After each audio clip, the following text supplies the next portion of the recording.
2025년 7월 11일 금요일 매일 성경 말씀 산책. 오늘의 말씀은 요한계시록 7장 1절에서 17절까지의 말씀입니다. 이 일 후에 내가 내 천사가 땅 내 모퉁이에 선 것을 보니 땅의 사방에 바람을 붙잡아 바람으로 하여금 땅에나 바다에나 각종 나무에 불지 못하게 하더라.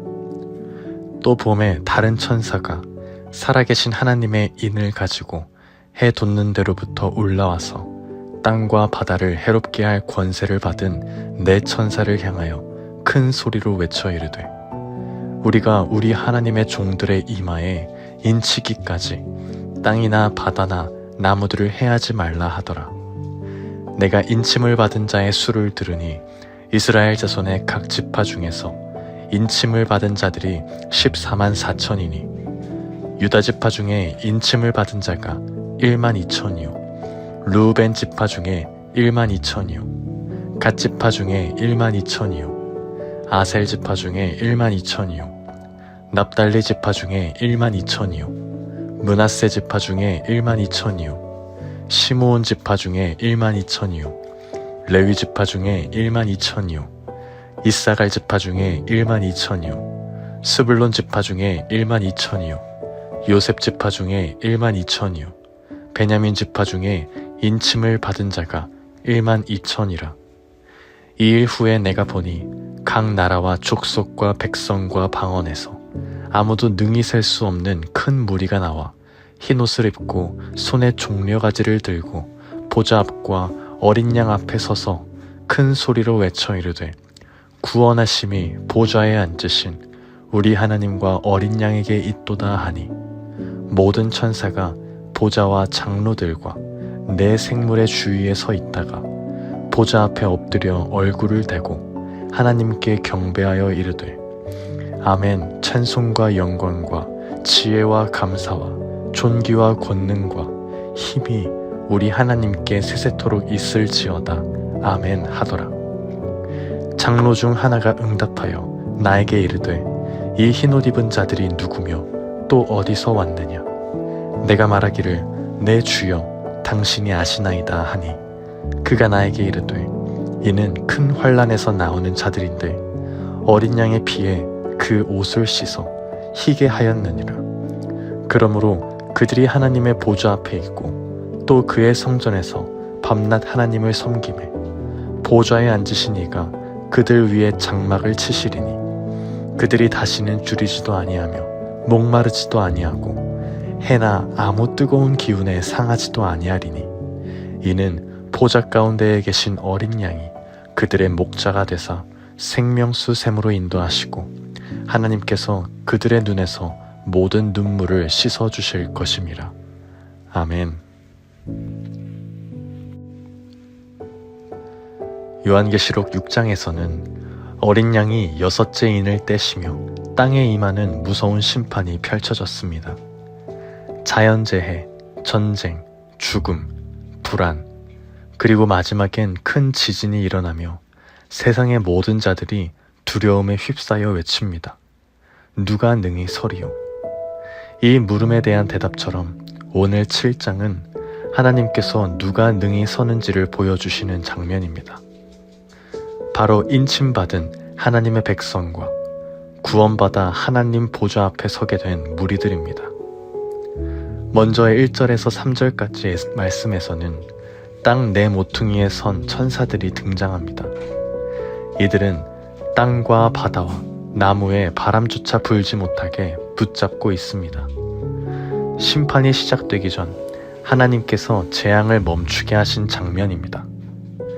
그리고 또 다른 천사가 해 돋는 데로부터 올라와 외칩니다. 하나님의 종들의 이마에 인치기까지 땅이나 바다나 나무들을 해하지 말라. 이 인침은 출애굽기의 6월절 장면을 떠올리게 합니다. 문설주에 어린 양의 피를 바른 집에는 죽음의 재앙이 지나갔던 것처럼 하나님의 인침은 재앙 중에서도 하나님의 백성을 구별하고 보호하시는 표입니다. 이는 단지 물리적인 보호만을 의미하지 않고 하나님께 속한 자로서 궁극적인 구원과 하나님과의 친밀한 관계, 그분께 속해 있다는 확신을 말합니다. 4절부터 8절까지는 인침을 받은 자의 수, 즉 14만 4천 명이 소개됩니다. 이들은 이스라엘 12지파에서 각 1만 2천 명씩 나온 자들입니다. 상징적으로는 하나님의 완전한 백성을 나타내며 하나님께서 그분의 백성을 정확히 알고 계시고 기억하신다는 사실을 보여줍니다. 그리고 9절 이후 요한은 또 다른 장면을 보게 됩니다. 이 일 후에 내가 보니 이 시간의 순서라기보다는 환상의 흐름 전환을 나타냅니다. 이번에는 셀 수 없는 큰 무리가 등장합니다. 이들은 각 나라와 족속과 백성과 방언에서 나왔고 흰옷을 입고 종려나무 가지를 들고 있습니다. 여기서 흰옷은 정결함과 승리를 상징하고 종려나무는 구원의 기쁨과 환영을 나타냅니다. 이것은 요한복음 12장에서 예수님이 예루살렘에 입성하실 때 무리들이 종려나무 가지를 흔들며 호산나를 외쳤던 장면을 떠올리게 합니다. 이 무리는 하나님과 어린 양 앞에 서서 외칩니다. 구원하심이 보좌에 앉으신 우리 하나님과 어린 양에게 있도다. 이들의 고백은 구원의 주체가 오직 하나님과 어린 양이라는 신앙 고백입니다. 그러자 모든 천사들과 장로들, 네 생물이 함께 엎드려 하나님께 찬양과 경배를 올립니다. 아멘. 찬송과 영광과 지혜와 감사와 존귀와 권능과 힘이 하나님께 영원토록. 그런데 장면이 한 번 더 전환됩니다. 13절에서 장로 중 하나가 요한에게 묻습니다.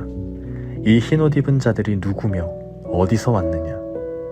요한은 대답하지 못하고 내 주여 당신이 아시나이다 라고 답합니다. 그러자 장로는 설명합니다. 이는 큰 환난에서 나오는 자들인데 어린 양의 피에 그 옷을 씻어 흐이게 하였느니라. 그들은 예수 그리스도의 피로 구원받은 자들이며 환난을 지나온 자들입니다. 환난은 고통의 끝이 아니라 구원으로 향하는 여정입니다. 그리고 마지막 15절에서 17절은 너무나 위로되는 장면으로 소개됩니다. 보좌에 앉으신 하나님께서 친히 장막을 치시고 함께 거하십니다. 그들은 다시는 줄이지도 목마르지도 않고 해나 뜨거운 기운에 상하지도 않습니다. 어린 양이 목자가 되어 생명수 샘으로 인도하시고 하나님께서는 그들의 눈에서 모든 눈물을 씻어 주십니다. 여기까지가 오늘의 말씀입니다. 오늘 말씀을 통해 무엇을 묵상하시나요?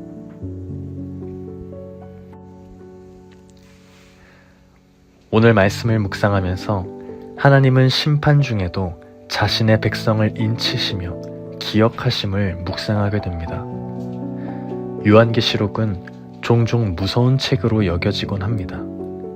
그러나 오늘 본문은 우리에게 다른 관점을 열어줍니다.